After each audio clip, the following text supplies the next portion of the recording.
శ్రీ గురుభ్యో నమ. శ్రీమాత్రే నమ. సత్సంగ పరివారానికి సాదరాహ్వానం.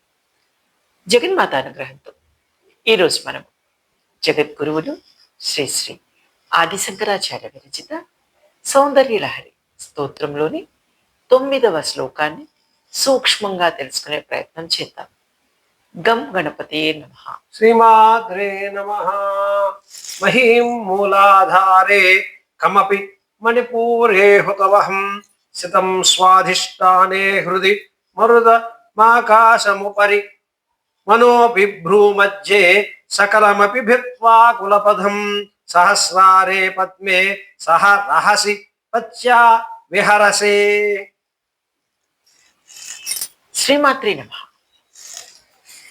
పరబ్రహ్మ స్వరూపిణి జగన్మాత యొక్క పరధ్యానమును ఆచార్యులు వారు వర్ణించుచున్నారు. ధ్యానములు 3 విధానములు. వణత్కాంచీదామ శ్లోకమునందు స్థూల ధ్యానమును, సుధా సింధోర్ మధ్యే అను శ్లోకమునందు పరధ్యానమును ఆచార్యులు వారు చెప్పి ఉన్నారు. ఈ శ్లోకమునందు సూక్ష్మ ధ్యానము చెప్పుచున్నారు. కుండలిని శక్తి స్వరూపిణిగా భగవతి చెప్పబడింది. ఆచార్యుల వారి భావన, తల్లి నీవు మూలాధార చక్రమున భూతత్వమును, మణిపూరక చక్రమునందు జలతత్వమును, స్వాధిష్టాన చక్రమందు అగ్నితత్వము, అనాహత చక్రమందు వాయుతత్వమును, విశుద్ధ చక్రమునందు ఆకాశతత్వమును, ఆజ్ఞా చక్రమునందు మనతత్వమును, ఆ పైన సుషుమ్నా మార్గమును ఛేదించి సహస్రార పద్మమున పతియగు సదాశివునితో కలిసి విహరించుచున్నావు. అంతరార్థమేమనగా,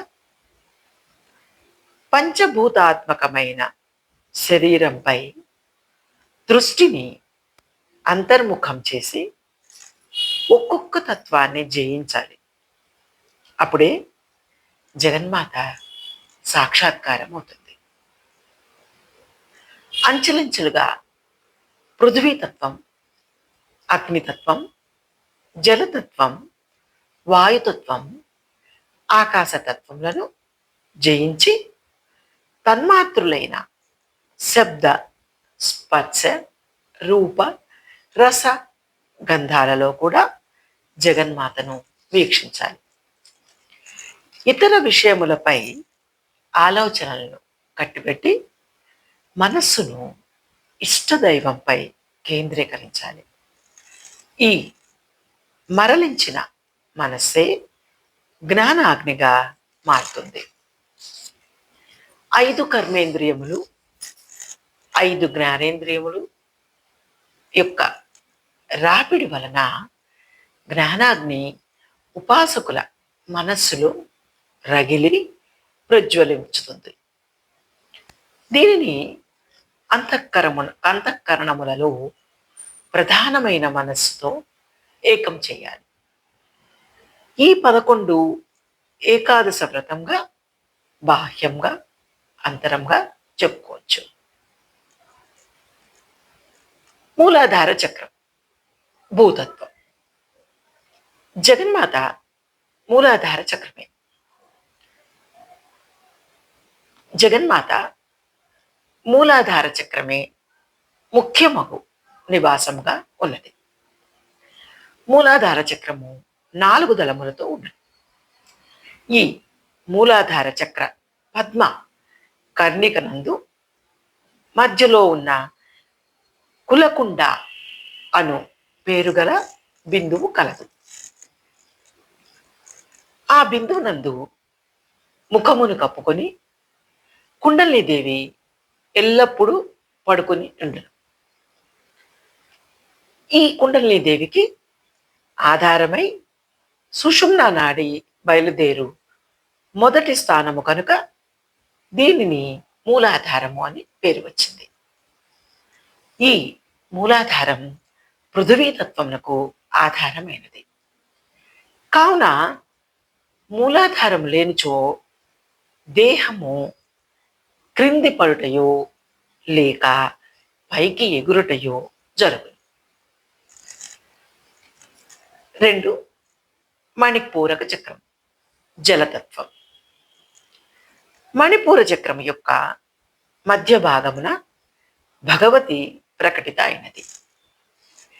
నాభియందు బొడ్డునందు 10 దళములు గల చక్రము. సమయాచార పరులకు వారిచే దేవి మణులచే అలంకరింపబడిచున్నది. కావున మణిపూరమని పేరు వచ్చింది. సాధకులకు అచ్చట దేవి ప్రత్యక్షమగును. 3. స్వాధిష్టానము, అగ్నితత్వం. భగవతి స్వాధిష్టానమును పేరు కల పద్మమును పొందినది. ఇది 6 దళములు గల పద్మం. ఇచ్చట కాకినీదేవి ఉండను. మూలాధారం తర్వాత స్వాధిష్టానము వర్ణించవలను. అయితే పంచభూత తత్వమైన పృథ్వీ, అప్, తేజో, వాయు, ఆకాశములు క్రమముగా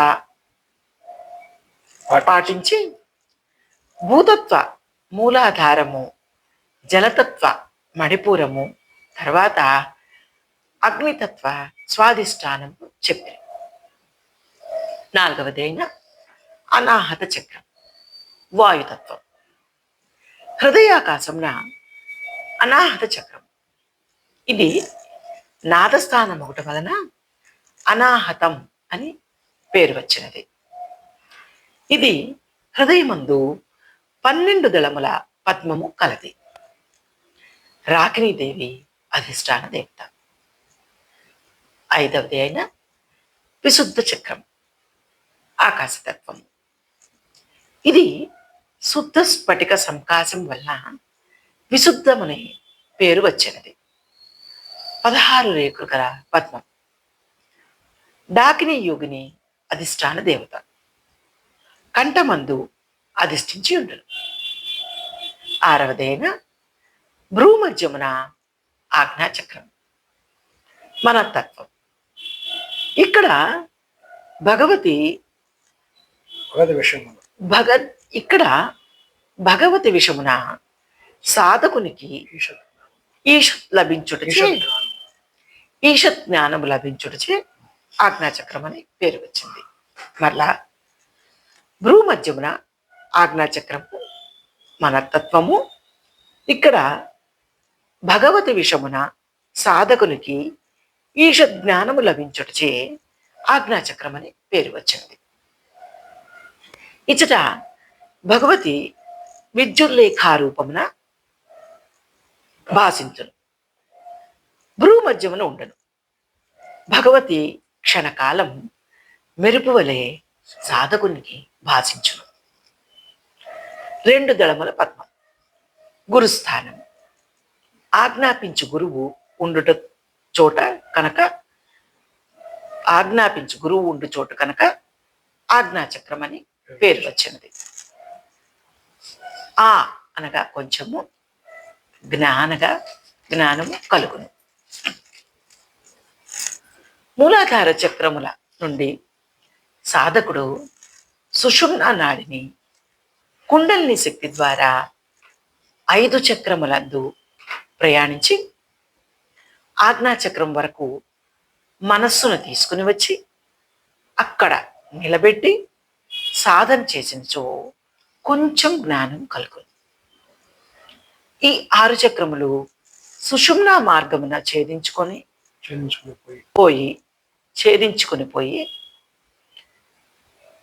సహస్రదళ కమలమునందు ఏకాంతమున పతి అయిన సదాశివునితో క్రీడించున్నది. ఇది సాధనా ఫలితం. ఇప్పుడు అమృత వర్షం కురిసి దేహమందున్న 72,000 నాడులను తడుపును. 1000 దళములు గల పద్మమునందు అధిష్ఠించి ఉన్నది. బ్రహ్మ రంధ్రమునకు క్రింది భాగమున 1000 దళముల పద్మము కలదు. అట్టి పద్మమున సాధకుడు పరాశక్తిని చివరి వరకు సహస్రార కమల స్థితిగా చూడవలెను. అది ఏ చిత్స్వరూపిణి అగు దేవికి నివాస స్థానము. ఇచ్చుట నేను అను భ్రాంతి నశించి జీవుడు పరమాత్మతో ఐక్యం పొంది జీవన్ముక్తుడగును. భగవతి షట్చక్రములపై సహస్రారమున వెలుగును కాన క్రింది చక్రముల్లో పూర్ణముగా కానరాదు. మూలాధారాది ఆజ్ఞాచక్రము వరకు కులపదమని పేరు. ఆ కులపదమున సహస్రారమున సహస్రదళ పద్మమున పతి అయి పరమశివునితో కలిసి రహస్యంగా భగవతి విహరించును. కుండలిని శక్తి సర్పాకృతిగా మూలాధారమును నందు చుట్టుకుని పడుకొనుచున్నది. అక్కడ నుండి ఈ క్రింది సంస్కృత శ్లోకముల ద్వారా సాధకుడు ఉపాసనా జ్ఞానం గురువు గారి ద్వారా పొందాలి, సాధన చేయాలి. శ్లోకములు: భుజంగ రూపేణ మూలాధారం సమాశ్రిత శక్తి కుండలినీ నామ విసతంతు నిభా శుభా మూలకందం ఫణాగ్రేణ దష్ట్వా కమలకందవత్ ముఖేన పుచ్చం సంగృహ్య బ్రహ్మరంధ్ర సమన్విత పద్మాసనాగతః స్వస్తే గుదమాకుంచ సాధక వాయు మూర్ధ్విగతిం కుర్వన్ కుంభక విష్టమానసః వాయ్యాఘాత వసాదగ్నిః స్వాధిష్టాన గతోజ్వలన్ జ్వలనాఘాత పవనాఘాతై పురున్నిద్రితో విరాట్ రుద్రగ్రంథిం తతో భిత్వా విష్ణుగ్రంథిం చినత్యధా బ్రహ్మగ్రంథిం చ భిత్యైవ కమలాని భినంతి షట్ సహస్రకమలే శక్తి శివేన సహ మోదతే సా చక్రస్థ పరాగ్నేయ శైవ నిర్వృతి కారణం. జగదంబ విచిత్రమత్ర కిం పరిపూర్ణ కరుణాస్య చేన్మయీ అపరాధ పరంపరావృతం నహిమాత సముపేక్షతే సుతం. ఇది ఈ శ్లోకం యొక్క సూక్ష్మ వివరణ. జగన్మాత అనుగ్రహం మనందరి మీద కలుగుగాక. నమ శివాయ చ నమ శివాయ. శ్రీమాత్రే నమః.